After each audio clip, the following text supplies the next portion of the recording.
كاملة وسلم سلاما تاما على سيدنا محمد الذي تنحله به العقد وتنفرج به الكرب وتقضى به الحوائج وتنال به الغرائب وحسن الخواتيم ويستسقى الغمام بوجه الكريم وعلى آله وصحبه في كل لمحة ونفس بعدد كل معلوم لك اللهم صل على النبي الهاشمي محمد وعلى آله وسلم تسليما اللهم صل وسلم وبارك عليه. بسم الله الرحمن الرحيم الحمد لله رب العالمين والصلاة والسلام على أشرف الأنبياء والمرسلين وعلى آله وصحبه أجمعين. قال رب اشرح لي صدري ويسر لي أمري واحلل عقدة من لساني يفقهوا قولي. اللهم صل وسلم على عبدك ورسولك النبي أمي وعلى آله وصحبه وسلم. إلهي أنت مقصودي ورضاك مطلوبي أعطني محبتك ومعرفتك إلى حضرة النبي المصطفى محمد صلى الله عليه وسلم وعلى آله وأصحابه وأزواجه وذرياته ولمن دخل في بيت الكرام أجمعين ثم إلى أرواح آبائنا وأمهاتنا ولكافة المسلمين والمسلمات والمؤمنين والمؤمنات الأحياء منهم الأموات الشيء لله لهم الفاتحة. أعوذ بالله من الشيطان الرجيم بسم الله الرحمن الرحيم الحمد لله رب العالمين الرحمن الرحيم مالك يوم الدين إياك نعبد وإياك نستعين اهدنا الصراط المستقيم صراط الذين أنعمت عليهم غير المغضوب عليهم ولا الضالين آمين. Assalamualaikum warahmatullahi wabarakatuh. Tuan-tuan muslimin surau di Jemaat Al-Ikhlas yang saya hormati sekalian, bersyukur alhamdulillah Allah memberi lagi kekuatan kepada kita. Kekuatan tu tak seperti sihat dah. Maknanya boleh sampai lagi tak seperti, tapi berkekuatan untuk sampai ke masjid ini, ke surau ini. Alhamdulillah. Mudah-mudahan kita semua diberkati oleh Allah Ta'ala, kita semua dirahmati oleh Allah Ta'ala. InsyaAllah tuan-tuan, kita menyambung pelajaran kita mengenai bab tasawuf, iaitu bab kitab penawar bagi hati. Karangan Syekh, kita melalui kitab penawar bagi hati karangan Syekh Abdul Qadir bin Abdul Muttalib Al-Indonesia Al-Mandili. Tak Izan, ada ke kat mana tu baca? Tak ada buku ya. Tak ada buku, mana saya masuk je lah ya. Saya pun tak ingat, banyak berterabur sekali dah. Tak ada silap saya, sebab tawakal kat sini tak? Tawakal kan? InsyaAllah, minta maaf lah, suara tak apa menjadi. Suara dah hampir sebulan, 3 minggu lebih. Belum pulih sepenuhnya. Tak tahulah, balik dari Kenying. Balik dari Kenying, dah habis suara. Ini kawan-kawan Cik Rasyid ni, ya Ustaz. Balik dah, masih suara tak sihat. Badan sihat, tapi suara je. Tak berapa nak dengar kahak dan sebagainya. InsyaAllah tuan-tuan, kita sambung pada pelajaran kita, iaitu bab tawakal. Sebelum ini kita membicarakan bab ikhlas. Bila ada ikhlas kepada Allah Ta'ala, kita sambunglah bab tawakal. Kita bincang dah rasanya bab tawakal ini, bahawa tawakal ialah kita melakukan satu perkara setelah kita ikhtiar. Ya. Jadi kalau kita tengok, kita ulang kaji sedikit, iaitu ada pun arti firman Allah Ta'ala dalam surah At-Talaq ayat 3, wa man yatawakkal 'ala Allah fa huwa hasbuh. Itu yang selalu kita tengok dalam yang orang dah baca dalam ayat Sebudina. Barang siapa menyerah akan segala pekerjaannya kepada Allah Ta'ala, maka Allah Ta'ala memadakan akan dia. Apa itu memada? Memada ni maknanya mencukupi akan dia. Siapa yang bertawakal kepada Allah Ta'ala, yang kita yakin dalam ikhtiar kita berikhtiar, lepas itu bertawakal, maka insya-Allah Allah akan cukupkan kepada kita. Ya. Kemudian menolong ia daripada barang menyusahkan akan dia. Dan firman Allah, alaihissallahu bikafin, adakah tadi Allah Ta'ala memadakan akan hambanya, bahkan menolak ia daripada hambanya akan kejahatan. Maknanya Allah Ta'ala dalam surah Az-Zumar ayat 36, Allah telah menceritakan bahawa adakah Allah beritahu alaihissallahu bikafin, adakah Allah itu tak cukupkan, tak beri cukup kepada pada umat dia, kepada makhluk dia. Sesungguhnya Allah beri kecukupan kepada semua makhluknya. Memang cukup. Kaya ke miskin ke atas segala apa, semua cukup. Ya. Orang miskin, dia cukup. Kita nampak macam tak cukup, tapi dia cukup. Kalau tak cukup, dia tak dapat hidup. Seperti mana kita tengok burung pun dia cukup makan. Dalam keadaan dia keluar pada pagi hari dan tidak ada bekalan apa-apa. Ketika itu sedangkan dia keluar mencari makanan, kena balik dalam keadaan kenyang. Dibalik ke rumah, ke sarang dia dalam keadaan ada lagi habuan untuk anak-anak dia. Dia beri makan untuk anak dia. Maknanya kecukupan itu ada. Sebab itu Allah kata alaihissallahu bikafin. Ada kata dia Allah Ta'ala memadakan akan hambanya. Kepada orang-orang beriman, apatah lagi kepada hamba-hamba Allah, apatah lagi. Adakah Allah Ta'ala tak memberi kecukupan? Allah akan beri kecukupan padanya. Ya? Itu surah Az-Zumar. Dan kemudian kita masuk tajuk seterusnya lah. Ketahui olehmu bahawasanya segala rukun bagi tawakal itu ada 3. Bagi sifat tawakal itu ada rukun dia. Rukun dia itu rukun tawakal tak ada 3 rukun. Iaitu apa dia? Rukun pertama dan rukun bertawakal ialah tauhid.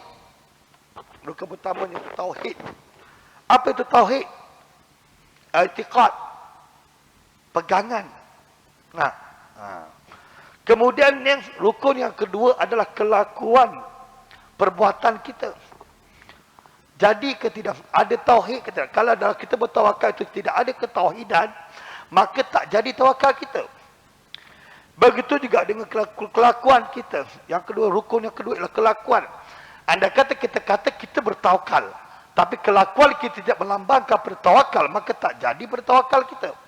Tawakal, hukum tawakal atau perkara tawakal tak jadi, tak akan luput, tak akan menjadi.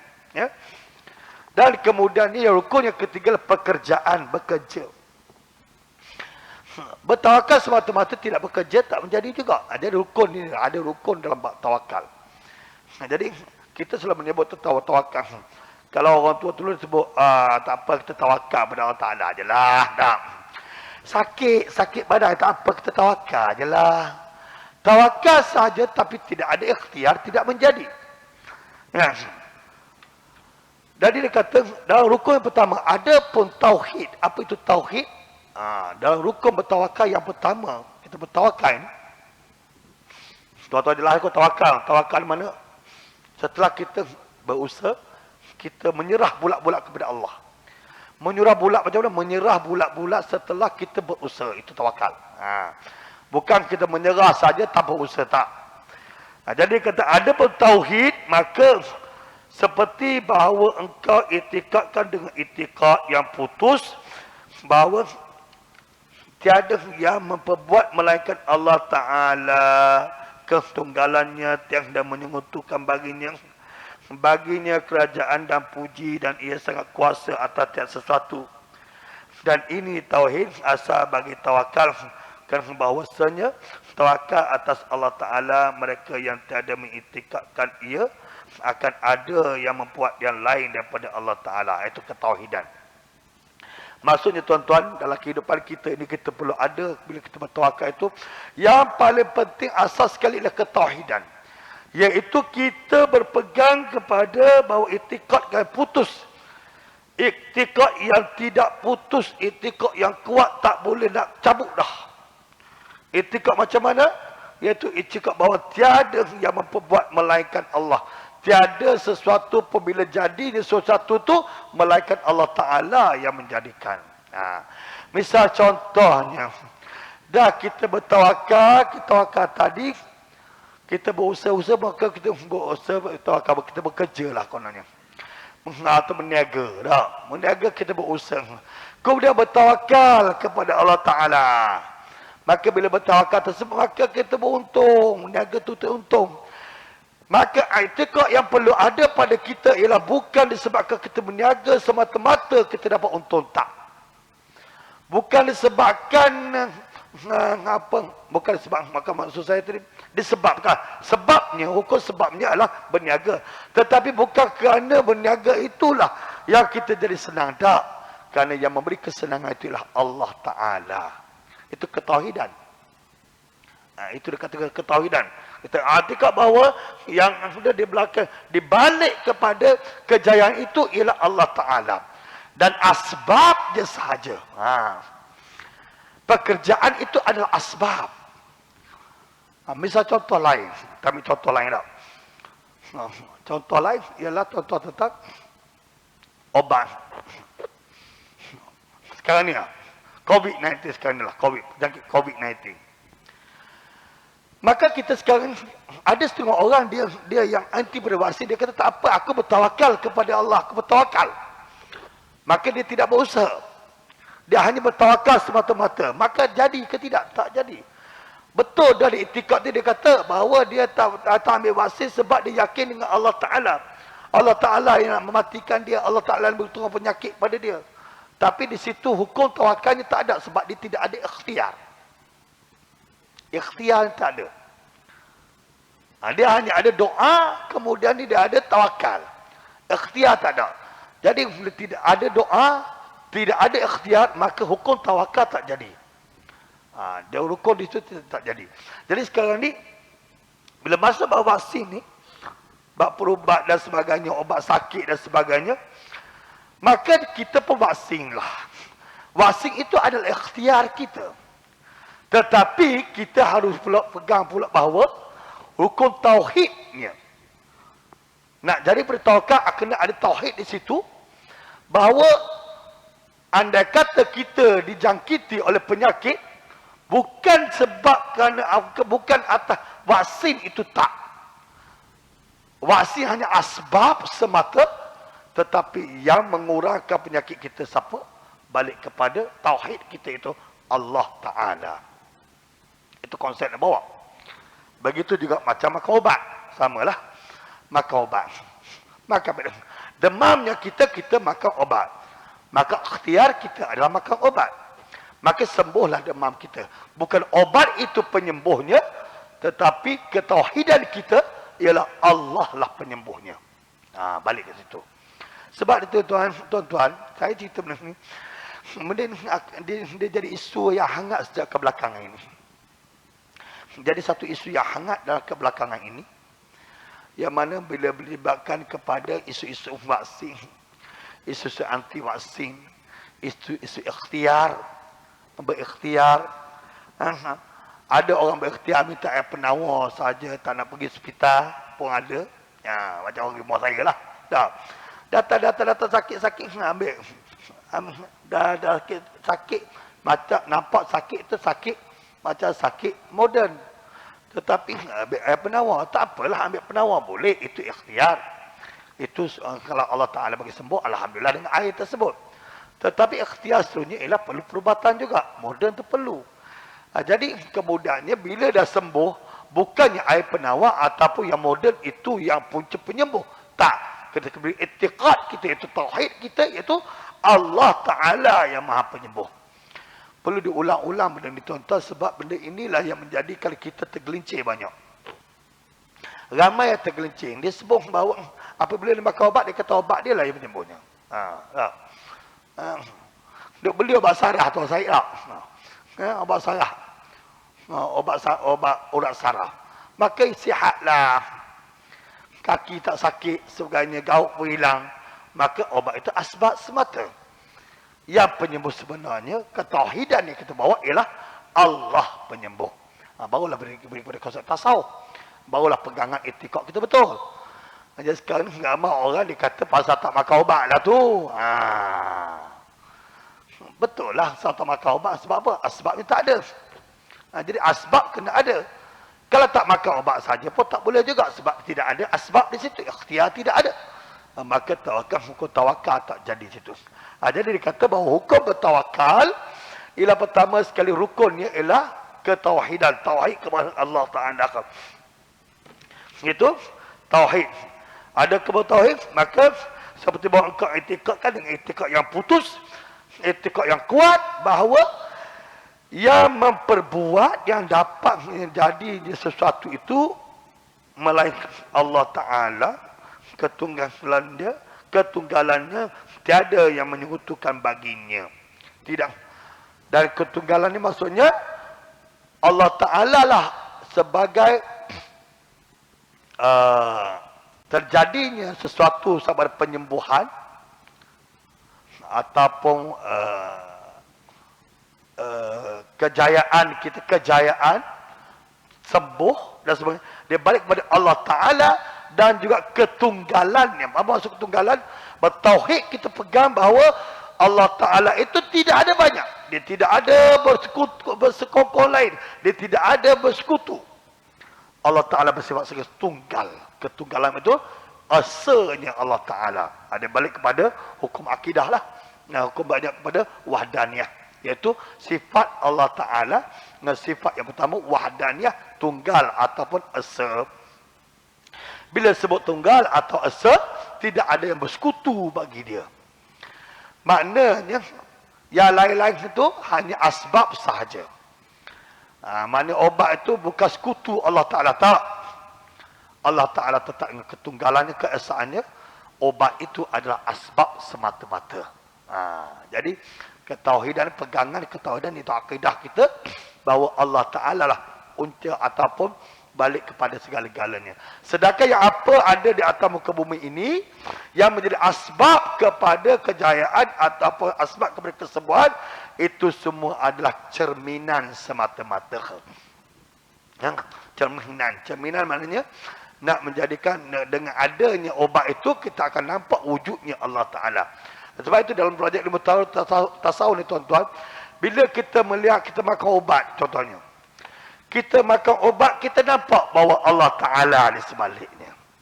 Kita cucuk vaksin, kita nampak bahawa Allah Ta'ala di sebaliknya. Bukan nampak di sebalik vaksin, tak. Kita nampak bahawa Allah Ta'ala adalah penyembuh sebenar, pencegah sebenar. Dia setengah orang tak nampak benda tu. Dia nampak vaksin. Yang anti vaksin pula dia tak nampak. Dia nampak bahawa anti bahawa dia kata Allah Ta'ala yang akan menyembuhkan aku tak perlu vaksin. Itu dah jadi kepada fahaman lain. Fahaman yang tidak beretikaf dengan fahaman ahli sunnah wal jamaah. Fahaman ahli sunnah wal jamaah ialah dengan ada ini ikhtiar itu.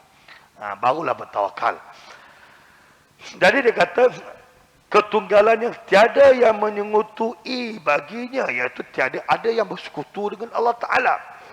Maknanya Allah Ta'ala Tuhan itu tidak satu, tidak dua, tidak tiga. Sebab itu dalam konteks berakidah, dia tak kata bahawa Tuhan itu satu. Dia kata Tuhan itu esa. Sebab satu itu kalau diistilahkan boleh dibilang. Ada satu, dua, tiga, ada satu. Bermulanya dua itu dengan satu. Tapi sebab itu dalam konsep akidah, konsep yang tasawuf, dia panggil esa. Lepas esa tak ada apa. Sebab esa itu tunggal. Sebab itu dalam konteks lama lah, dia ada istilah itu, Allah itu maha esa. Maha satu pun boleh juga, tapi orang tak apa dalam konsep, dalam tauhid sebenarnya dia tak berpegang sangat maha satu ni. Sebab satu lepas satu ada bilang lah, dua, tiga dan sebagainya. Jadi kalau esa, dia tidak ada dua, tidak ada tiga, hanya esa semata. Sebab itu Tuhan itu maha esa. Alright? Baginya kerajaan dan puji dan ia sangat kuasa atas tiap-tiap sesuatu, iaitu Allah Ta'ala. Itu kita yakin. Kena yakin bahawa Allah Ta'ala itu ada kerajaan, dia ada kerajaan tersendiri dan segala pujian, dan sangat kuasa atas tiap-tiap sesuatu. Sangat berkuasa tiap sesuatu. Macam mana nak bayangkan Allah Ta'ala berkuasa di atas sesuatu ni tuan-tuan? Kalau kita melihat kepada itu, kita melihat kepada alam kita. Sebab itulah, kalau kita melihat kepada diri kita, sebab itulah kata, siapa ada istilah, dalam bahasa Arab kata apa? Siapa yang mengenali diri dia, maka dia kenal Allah. Nah, tuan-tuan tengok pada kening kita lah. Rambut kita, rambut. Tak, rambut kita. Rambut kita ni kalau setahun, yang botak tu tak ada payah dah tak, usia kita. Kalau setahun kita tak potong, agaknya panjang ke pendek? Panjang lah tak? Akan pergi sini. Setahun tak potong. Sebab tu kita potong. Kalau saya 3 bulan sekali, sebab saya potong pendek. Masa potong panjang sebulan sekali, kaedah panjang lah. Jadi itu rambut. Tengok yang dekat dengan rambut pula tuan-tuan, yang dekat sedai je, tapak tangan je daripada rambut. Kening kita. Kening kita pernah kita cukur ke tuan-tuan? Pernah tuan-tuan gunting kening? Pernah gunting ke? Tak pernah. Tak pernah gunting pun kening. Tak pernah tering pun. Daripada kecil sampai ke tua, berapa puluh tahun. Hidup 50 tahun, ada ke kening kita sampai ke bawah? Tak ada.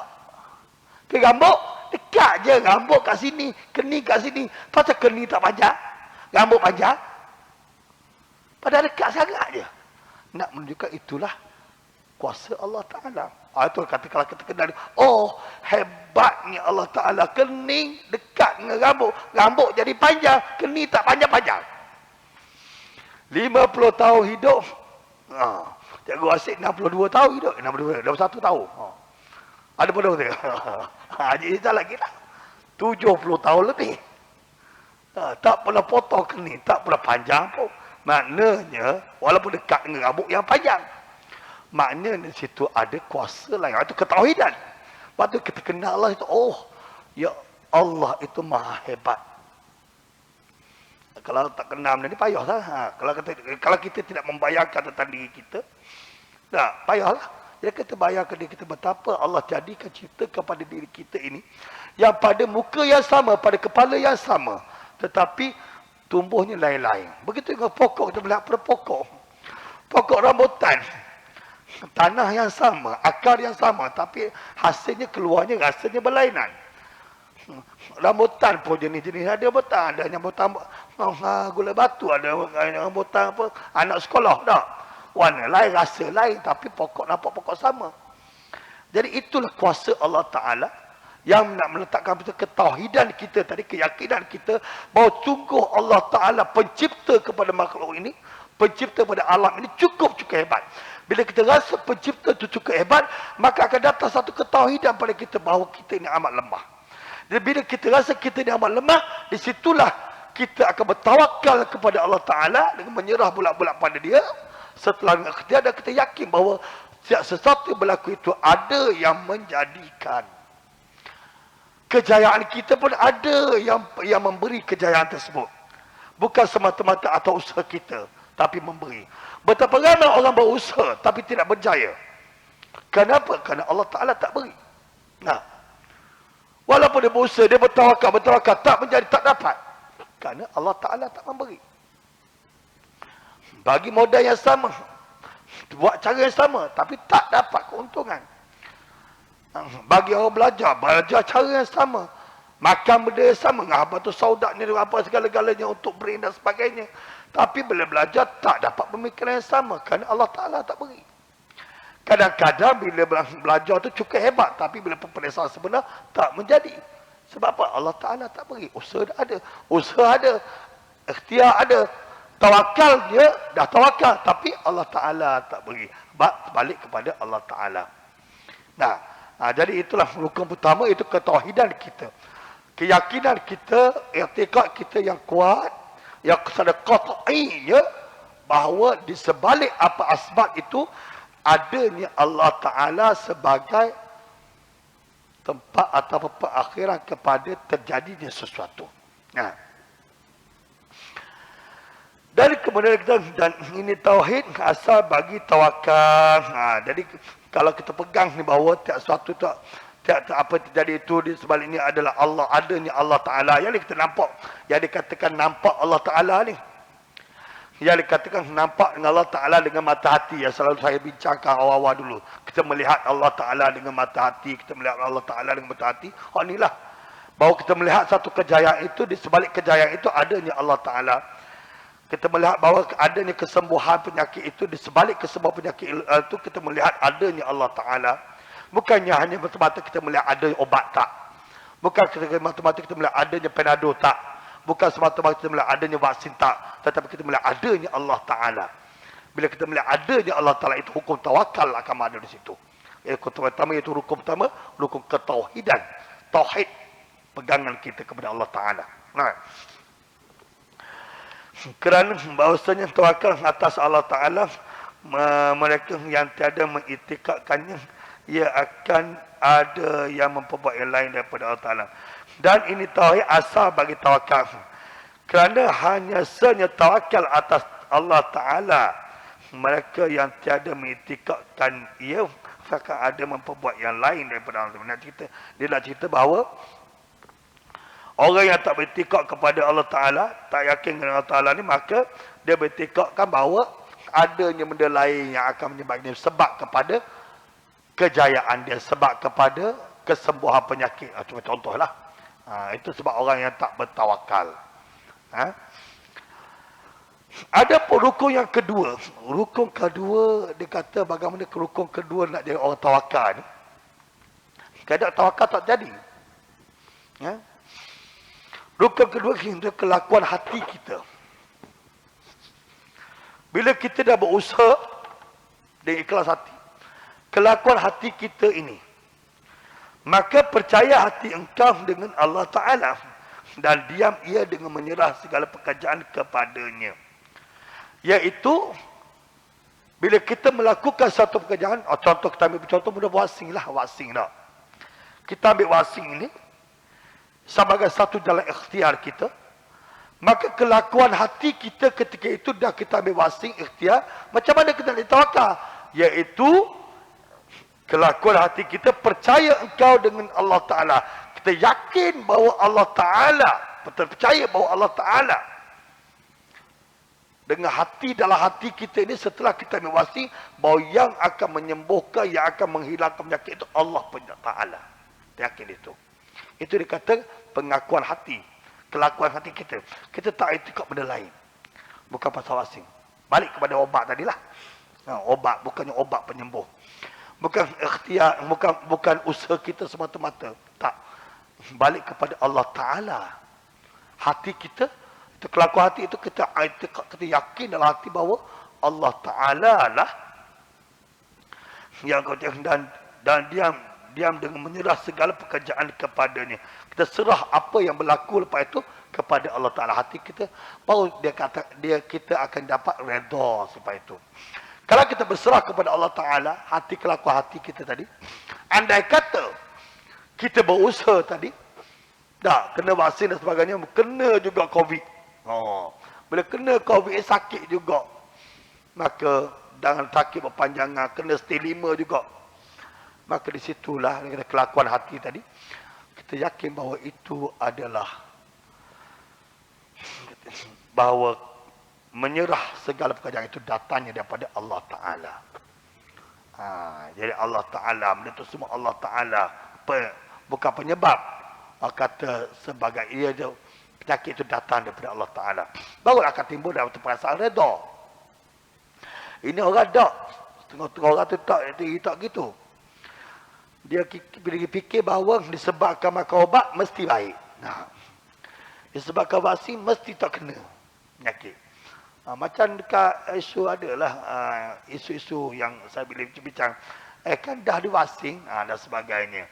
Kena juga ke? Jadi hukum perli dan sebagainya di situ. Jadi di situ dia tidak seolah-olah dia tidak melihat kepada kelakuan hati dia itu tidak menjurus kepada Allah Ta'ala yang punca ataupun sebagai dibalik kepada sesuatu. Dia tak nampak. Yang dia nampak kepada benda tadi. Dia tak jadi. Sebab itulah dalam rukun bertawakal, sampai ketauhidan kita kepada Allah Ta'ala, kemudian hati kita fokuskan bahawa apa yang berlaku sebab itu hanya Allah Ta'ala. Hati kita kena kuat. Gitu. pegang. Bila hati kita pegang kau tu, barulah kita rasa bahawa akan ada timbul perkataan redha akan apa yang berlaku selepas itu. Okey. Dan kemudian dia kata lagi, dan tiada berpaling ia kepada yang lain daripada Allah Ta'ala. Sama sekali. Mana kita tak fikir benda lain lah. Kita tak fikir lah, bukan pasal Panadol, bukan pasal tak. Jadi sakit bukannya sebabkan orang kata tak. Itu hanya sebab. Hati kita yakin bahawa ianya datang daripada Allah Ta'ala. Bermula misalnya mereka berwakil kepada menjawab dakwa di hadapan qadi akan lawyer yang sang kasih ia akan dia. Lagi sangat pintar pada undang-undang. Maka bahawasanya yang berwakil itu diam. Ia di rumahnya. Dan senang hatinya tiada berfikir ia pada pekerjaan dakwa itu. Dia tidak minta tolong ia akan orang yang lain daripada lawyer tersebut kerana mengetahui ia akan bahawasanya lawyer itu menolak daripadanya akan tohmah dan menunaikan segala tujuan dan tiada dapat melawan akan dia orang yang lain. Maka demikian juga jika engkau mengenal Allah akan Allah Ta'ala. Mana kelaku hatilah. Dia bagi contoh sini. Contohnya kata, kita ni orang salah. Kita mau salah, kita ambil lawyer. Ambil lawyer tadi, dia lawyer. Jadi dalam mahkamah, orang kita ni tak ditanya banyak. Yang banyaknya lawyer aja tanya. Yang akan mempertahankan kita lawyer lah. Kita kadang-kadang duduk rumah, tak apa dah, relax. Tunggu kepada keputusan saja. Jadi yang menjalankan kerja semua lawyer. Begitu juga dia bayangkan di sini bahawa dia tasbihkan di sini bahawa yang menjalankan kerja itu Allah Ta'ala. Sebalik belakang tu. Keyakinan bahawa Allah Ta'ala. Jadi kita hanya menunggu je apa berlaku-berlakulah. Tapi Allah Ta'ala lah yang memberi impak kesan kepada segala sesuatu. Segala tujuan dan tiada melawan akan dia orang yang lain, maka demikian juga jika engkau mengenal Allah Ta'ala. Kalau kita kenal Allah Ta'ala, gitulah dia kata contoh ibaratnya. Lebih ibarat, kata ibarat. Dan kemudian lagi, dan mengetahui engkau.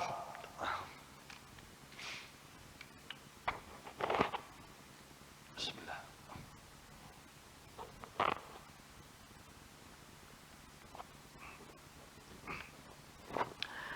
Dan mengetahui engkau bahawasanya Allah Ta'ala itu sangat kasih sayang akan hamba-Nya. Lagi sangat kuasa, lagi sangat kaya. Lagi yang menjamin ia akan rezeki engkau. Maka tak dapat tiada bahawa berserah engkau akan Allah Ta'ala pada pekerjaan rezeki engkau dan lainnya. Dan tiada memandang engkau akan yang lain daripadanya. Kan yang lain daripadanya itu lemah dan berhajat seperti engkau juga. Tiada kuasa ia memberi rezeki akan dikau, maka tidak engkau tawakal atas Allah Ta'ala. Tiada putus penilaian engkau daripada makhluknya. Maka demikian itu kerana daif yakin engkau disebabkan syak atau disebabkan tiada mengerasi yakin itu akan hati kerana ada hati engkau penakut. Dia nak ceritakan bahawa bila hati kita kuat ni atas keyakinan kita kepada Allah Ta'ala, bila kita dah berikhtiar, kita dah berusaha, ketika itu kita dah jadi mantap. Kita tak takut dah. Sebab kita tak takut, kita dah yakin sepenuhnya pada Allah Ta'ala. Ada orang, dia takut lagi. Dah. Dia dah usaha dah, tapi dia takut juga. Pasal dia tak yakin dengan Allah Ta'ala. Dia tak yakin, dia rasa usaha dia tu tak memadai lagi. Dia makan ubat pun rasanya makan ubat tak cukup lagi. Dia tak yakin Allah Ta'ala penyembuh. Dia yakin kepada obat tu juga. Tak jadi.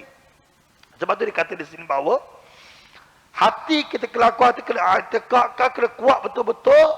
Hati kita ini akan balik kepada percaya dengan Allah Ta'ala selepas berusahanya kita.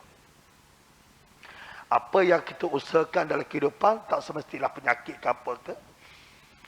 Apa ke rumah kita pun. Dah kita usaha.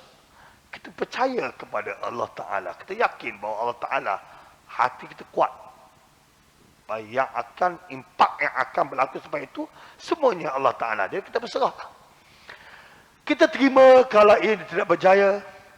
kita terima kalau dia yang berjaya. Tak berjaya kita terima, berjaya kita terima. Itu dikatakan kita dah kelakuan hati itu kuat kepada berpegang kepada Allah Ta'ala. Nah, dan apabila mengetahui engkau akan bahawasanya tawakal itu kelakuan hati, iaitu percaya ia dengan Allah Ta'ala dan tiada berpaling ia kepada yang lain, maka ketahui oleh bahawasanya ada padanya 3 kelakuan. Ini hatilah. Itu kelakuan hati. Ada 3 kelakuan.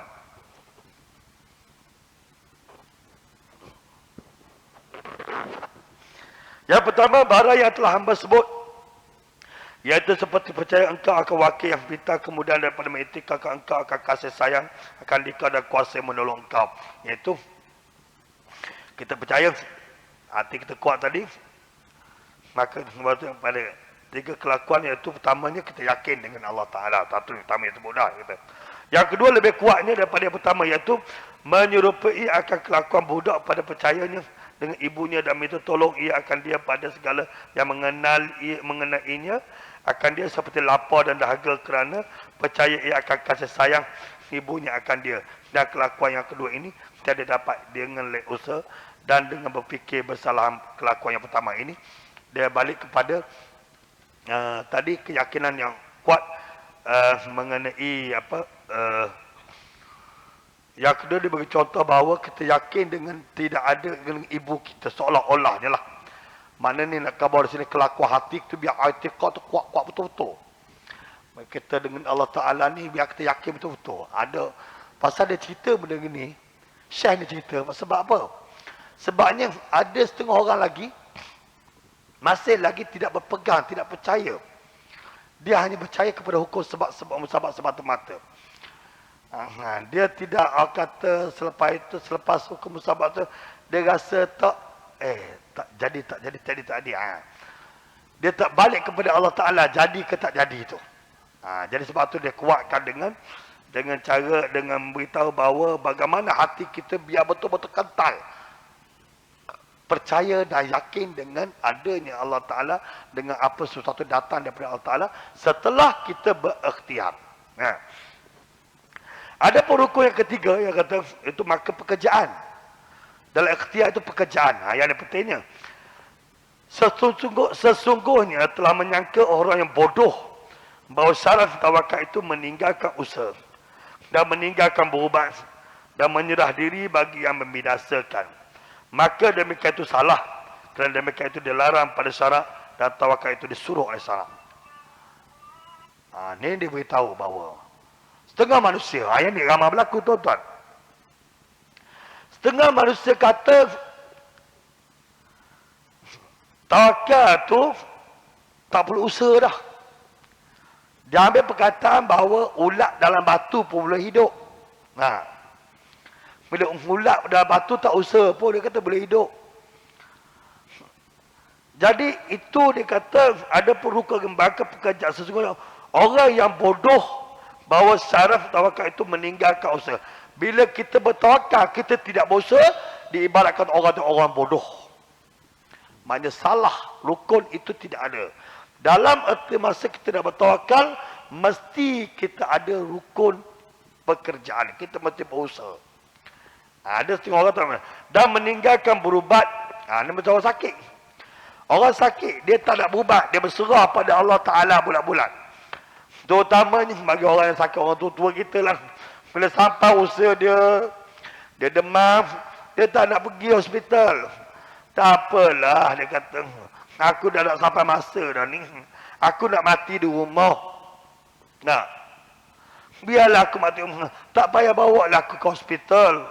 Tak payah bawa lah aku untuk berubat. Jadi di situ tidak ada hukum tawakal di situ. Itu dikatakan lepas tu dia kata bahawa aku menyerah pada Allah Ta'ala, aku tawakal je. Salah dari segi tawakal di situ. Kenapa? Dia tidak berusaha. Tak berusaha nak berubat. Walaupun anak-anak dia suruh, pergilah hospital. Tapi kedegilan kita. Kadang-kadang kedegilan kita, kedegilan orang tua-tua kita, dia menolak hukum tawakal. Itu ikhtiar. Semata-mata Kenapa? Kerana dia rasa dia dah bertawakal, dah sampai waktu. Sedangkan dia tak tahu pun Allah tak beri apa benda. Sebab Allah kata usaha dulu apa-apa pun. Sebab itulah dalam konteks usaha ni tuan-tuan, kalau jatuh kapal terbang pun, jatuh tengah-tengah tempat tengah hutan mana pun, ketika itu kita kena usaha untuk makan, untuk hidup. Sampai kan dalam Islam dibenarkan makan benda yang haram. Nah, jumpa babi seekor, tembok, membunuh babi tersebut, makan lapar, makanlah. Tapi jangan makan sampai kenyang, makan untuk hidup. Kerana itu adalah usaha, ikhtiar. Tapi makan kenyang tak boleh. Makan untuk hidup je. Untuk kita tergagahkan dia. Makna di situ, Allah Ta'ala mewajibkan kita ikhtiar dulu. Bekerja dulu. Usaha dulu. Sakit, berobat dulu. Cara mana berobat? Nak jumpa bomo ke, nak jumpa doktor ke, pulanglah. Tapi berobat dulu. Ada setengah orang tak nak berobat. Dia biar je. Dan biar itu boleh orang apa. Itu pada orang tajrid lah. Kita bincang pada bab lain lah tu. Dia makam tinggi lah. Tapi dalam hukum kita ahli asbab ini, kita kena berobat bertawakal tu. Dan last sekali, sebelum masuk dunia. Dan meninggalkan berobat, menyerah diri bagi menasihkan. Maka demikian itu salah. Kerana mereka itu dilarang pada syarak. Apa yang tak ikhtiar, maka syarak melarang. Hukumnya berdosa. Jadi ingatlah tuan-tuan, bila kita tua nanti, sekarang dah tua dah, mungkinlah sampai ketika nanti kita dah tak larat dah, duduk di rumah, sakit, datang penyakit, anak-anak kita kata, jom kita ke hospital, kita tak boleh, kena pergi. Sebab syarak kata ikhtiar dulu. Kita tak apalah, biarlah aku mati di sini, aku tak nak makan ubat dah, tak boleh. Kena makan ubat. Itu ikhtiar. Hak nak mati ke tak mati kemudian kita. Allah Ta'ala yang menentukan. Telah berfirman Allah Ta'ala, laha ma kasabat wa alaiha ma iktasabat. Bagi seseorang itu balasan dan pahala barang yang berusaha, ia akan dia padanya segala kebajikan dan atasnya dua dosa barang yang berusaha, ia akan dia daripada kejahatan. Dan berfirman Allah Ta'ala, kita habiskan sikit ya. Dan firman Allah Ta'ala, wala tulku bi'aidikum ila tahlukah. Allah Ta'ala firman, jangan kita campurkan diri kita dalam jurang kebinasaan. Wala tulku bi'aidikum ila tahlukah. Jangan kamu campakkan diri kamu dalam jurang kebinasaan. Surah Al-Baqarah ayat 195. Apa dia? Maksudnya kita usaha. Janganlah kita nampak api kat depan kita, kita tunggu juga biar terbakar pun. Dah. Duduk dalam rumah tak lari, biar mati gitu tak apa. Tak, itu tidak ada usaha. Itu kata jurang kebinasaan. Kita campakkan diri kita dalam kebinasaan. Kita sakit, kita tak nak usaha, kita campakkan diri kita dalam kebinasaan. Kita tak nak usaha berobat dan sebagainya. Dan sabda Nabi sallallahu alaihi wasallam ayat akhir ya. Tadawaw ibadallahi fa innallaha ta'ala lam yadha' da'an illa wada'alahu dawa'an ghaira da'in wahidin al-harami. Yang bermaksud Nabi kata, Nabi sallallahu alaihi wasallam bersabda, berubat oleh kamu. Kamu sakit, berubatlah. Kata Nabi. Hai sekalian hamba Allah Ta'ala, kerana bahawasanya Allah Ta'ala tidak menghantarkan ia akan penyakit, melainkan menghantarkan ia padanya akan obat, melainkan satu penyakit, iaitu tua. Jadi kalau kita sakit, kita kena berubat sebagai jalan ikhtiar kita. Dah berubat itu barulah kita bertawakal. Nak sembuh tak nak sembuh, itu Allah punya kuasa. Dan kerana Nabi kata, berubatlah kerana setiap penyakit ada obat. Yang tak ada obat, satu je yang Nabi kata. Apa dia? Allah Ta'ala menghantarkan penyakit, dan setiap penyakit tu Allah Ta'ala hantarkan obat. Yang Allah Ta'ala tak hantar obat, iaitu tua. Dah bila tua ni tak boleh nak jadi muda dah. Tapi ada orang juga orang berbedah plastik semua itu tak tak menjadi tegang dia, tapi umur tetap tua. Orang tetap tua juga. Upaya tetap tidak berupaya. Maka penyakit bagi tua ini tidak ada obat. Penyakit lain semua ada obat. Cuma kita tak jumpa lagi. Nah, jadi nak jumpa tu kena ikhtiar. Kena bila ikhtiar baru tawakal. Nah, dan mudah-mudahan ya.